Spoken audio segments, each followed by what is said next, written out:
On the 17th of January 1949, a plane known as the Star Ariel departed Bermuda for Kingston, Jamaica. An hour into the flight, the pilot made a routine transmission with no indication of alarm, but the plane was never seen or heard from again. There was no evidence of a crash and no distress call had been received. The weather was excellent for the entire duration of the flight.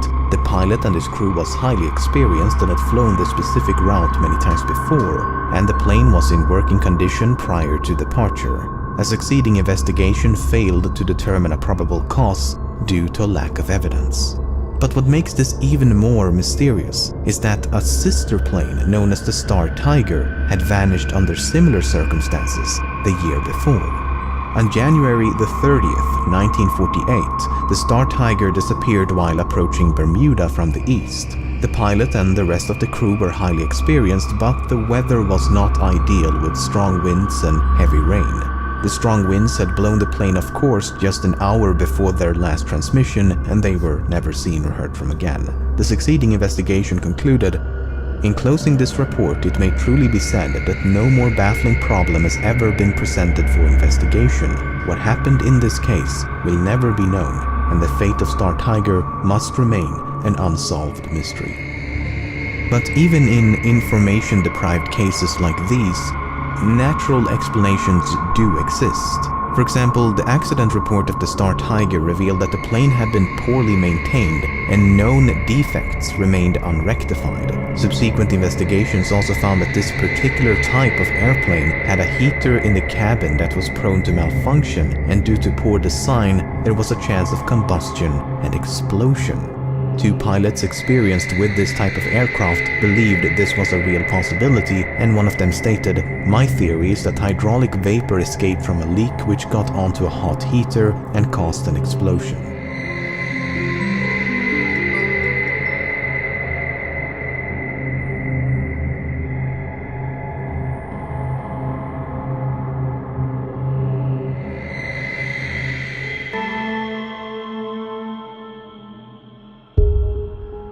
Perhaps one of the most mysterious incidents is that of the 5-masted sailing vessel Carol A. Deering.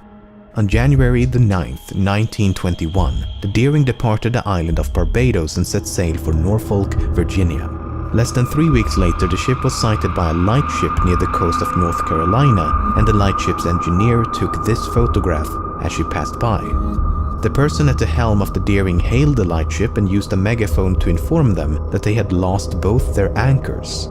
The ship then progressed up the coast towards Norfolk, but she never arrived.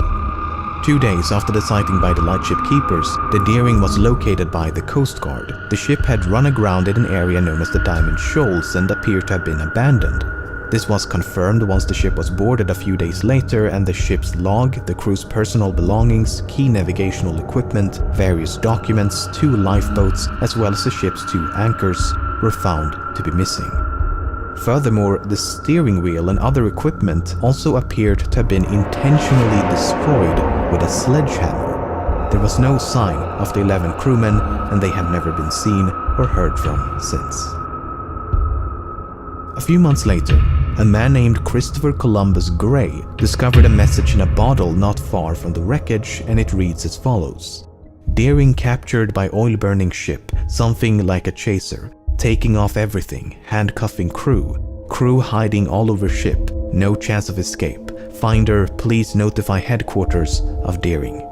The message was perceived to be genuine, and thus it was presumed that the crew of the Carol A. Deering had fallen victim to piracy.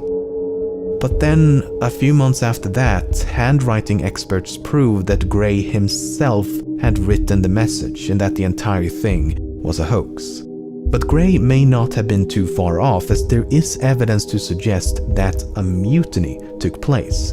The US State Department issued a statement at the time in which they wrote, "There is every suspicion of foul play." First of all, the person who hailed the lightship was not the captain. He was described by the lightship keeper as a red-headed man with a Scandinavian accent. So, me without a soul. While this description could not have been that of the captain, it was descriptive of the other crewmen, most of which were Danes. which of course only strengthens the possibility of mutiny. Secondly, later investigations found that the relationship between the captain and the crew was strenuous at best. Prior to departing Barbados, both the captain and the first mate spoke ill of each other, and the captain was concerned that the crew might turn on him. The first mate had also requested a ship of his own, and when this request was denied, he boasted that he would get the captain before they reached their destination. The first mate was subsequently arrested because of this, but was later bailed out by the captain himself, who forgave him for what he'd said. So there's plenty of evidence to suspect a mutiny. Nevertheless, this cannot fully explain why the ship was subsequently abandoned or why the crew disappeared so completely. But it gets even stranger. Soon after the Deering had passed the lightship, yet another vessel appeared. It was a large steamship painted black, roughly sailing in the wake of the Deering. When the lightship hailed the vessel, not only was the hail ignored, but the crewmen unfurled a canvas to cover the ship's nameplate before speeding away. Some have speculated that this could have been the American steamship SS Hewitt that vanished around the same time, but unless further evidence can be unraveled, there is no way to know. So perhaps Gray was unintentionally correct. Perhaps the mysterious vessel was indeed a pirate ship chasing down the Deering. Or perhaps the crew conspired to commit mutiny. In either case, numerous elements are at best difficult to explain.